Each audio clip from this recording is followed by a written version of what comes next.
गणपति बप्पा मोरया। आप सभी को गणेश चतुर्थी की हार्दिक शुभकामनाएं। आज गणेश चतुर्थी के शुभ अवसर पर सुनिए गणपति भगवान की कथा और चौथ माता की कथा, क्योंकि चतुर्थी तिथि के दिन भगवान गणेश और चौथ माता की पूजा का विधान है, इसलिए आपको दोनों ही कथाएं सुननी चाहिए। साथ ही वीडियो के लास्ट में आप चौथ माता की आरती भी सुनेंगे। अगर ये वीडियो अच्छी लगे तो प्लीज़ लाइक जरूर कीजिएगा। पौराणिक कथा के अनुसार एक समय की बात है, एक गांव में एक भाई बहन रहा करते थे। बहन का नियम था कि वो अपने भाई का चेहरा देखकर ही भोजन किया करती थी।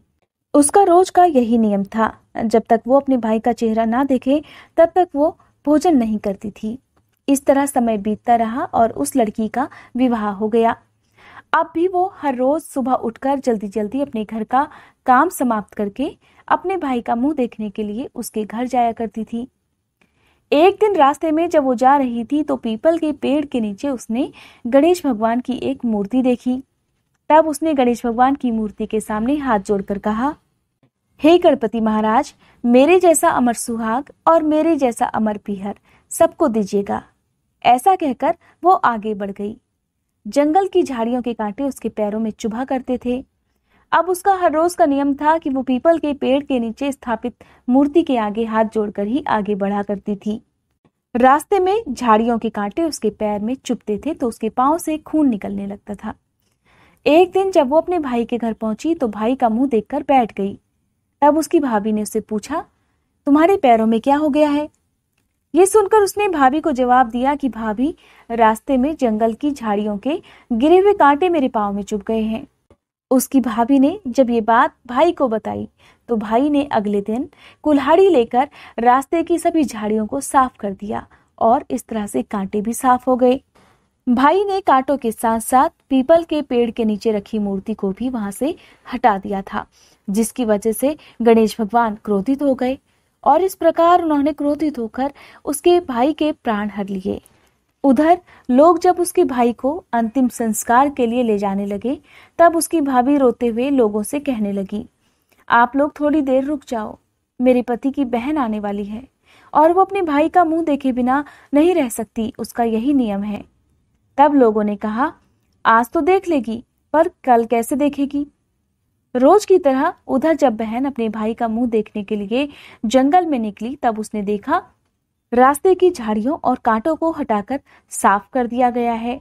और जब वो हाथ जोड़ने के लिए पीपल के पेड़ के नीचे पहुंची तो उसने देखा कि वहां पर गणेश भगवान की मूर्ति भी नहीं थी। उसे थोड़ी दूर पर गणेश भगवान की मूर्ति पड़ी हुई दिखाई दे गई। तब उसने मूर्ति को उठाकर साफ करके उसे फिर से उसी जगह पर रख दिया और हाथ जोड़कर कहने लगी, हे गणपति भगवान, मेरे जैसा अमर सुहाग और मेरे जैसा अमर पीहर सबको देना। और इस प्रकार ऐसा कहकर वो लड़की आगे निकल गई।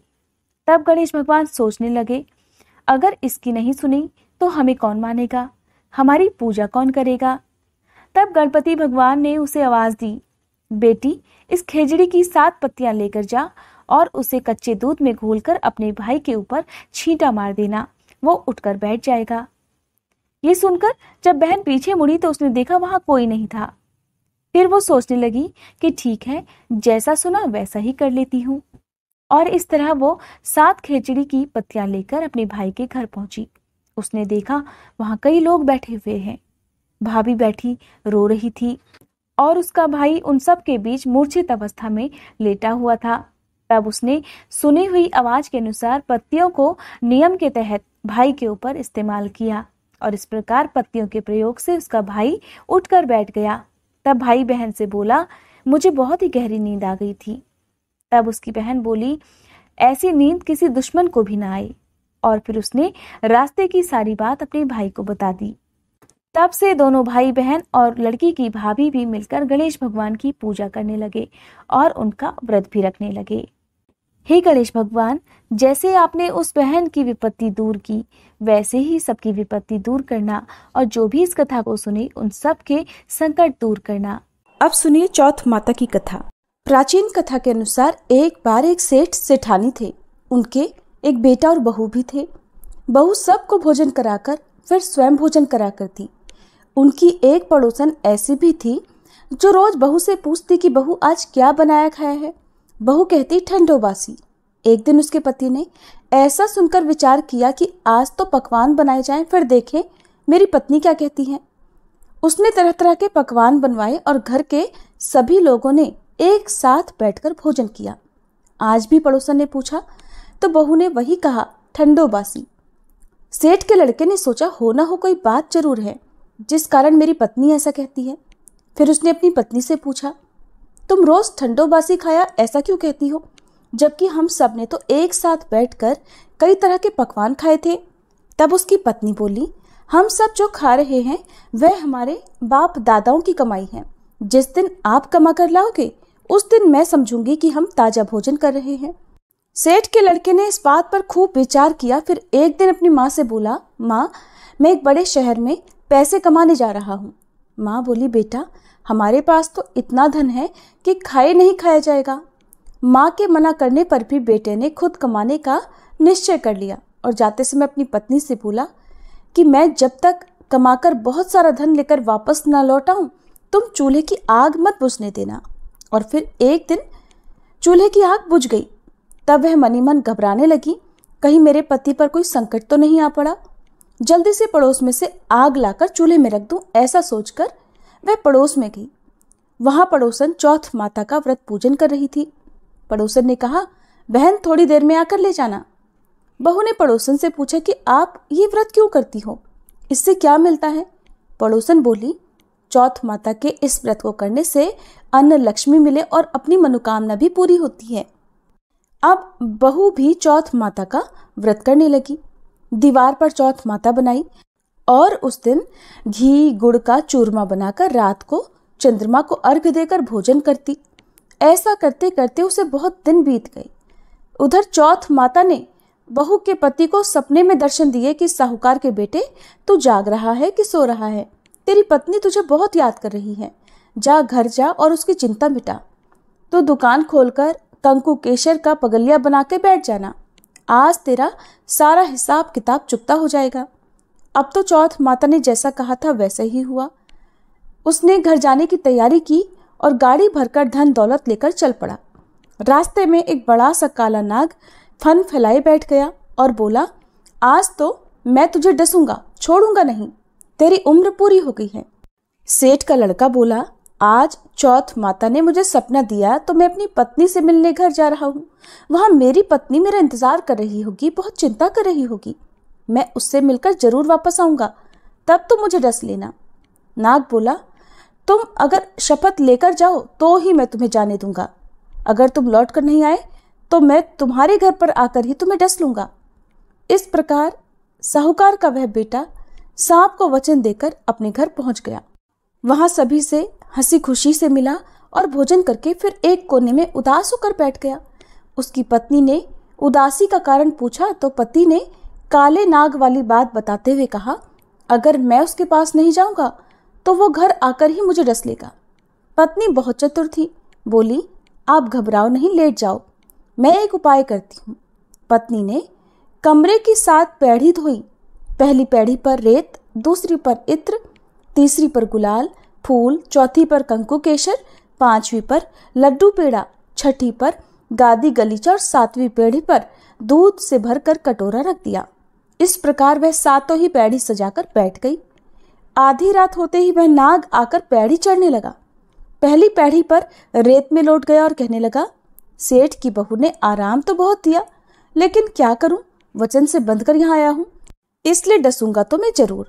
इस प्रकार 7 ही पैड़ियों पर वह नाग आराम करता हुआ और कहता कि डसूंगा जरूर कमरे में जाने ही वाला था कि चौथ माता ने विचार किया कि अगर मैं इसे नहीं बचाऊंगी तो संसार में धर्म कर्म और व्रत पूजन फिर कौन मानेगा।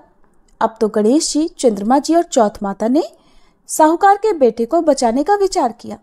चंद्रमा जी ने उजाला कर दिया, चौथ माता ढाल बन गई और गणेश जी ने तलवार लेकर नाग को मार दिया और ढाल से ढक दिया। बहू भी थकी हारी सो गई। दिन हुआ तो लोग बेटे से मिलने आए, परंतु बेटा बहू तो उठे ही नहीं थे। बहुत देर हो गई तो माँ उन्हें उठाने के लिए गई। माँ ने 7 पैड़ियों पर जो कुछ देखा तो बहुत घबराई और जोर से बेटे बहू को आवाज लगाई।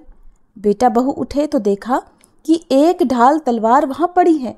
अब ढाल उठाई तो वही काला नाग मरा हुआ पड़ा है। बेटा बहू ने सोचा कि आज तो धर्म कर्म ही आड़े आए, जब भगवान श्री गणेश और चौथ माता ने हमारी रक्षा की। हे चौथ माता, आपने जैसे सेठ के बेटे बहू की रक्षा की, वैसे सब की रक्षा करना। प्रेम से बोलिए चौथ माता की जय। ओम जय श्री चौथ मैया, बोलो जय श्री चौथ मैया। सच्चे मन से सुमिरे, सच्चे मन से सुमिरे, सब दुख दूर भया। ओम जय श्री चौथ मैया।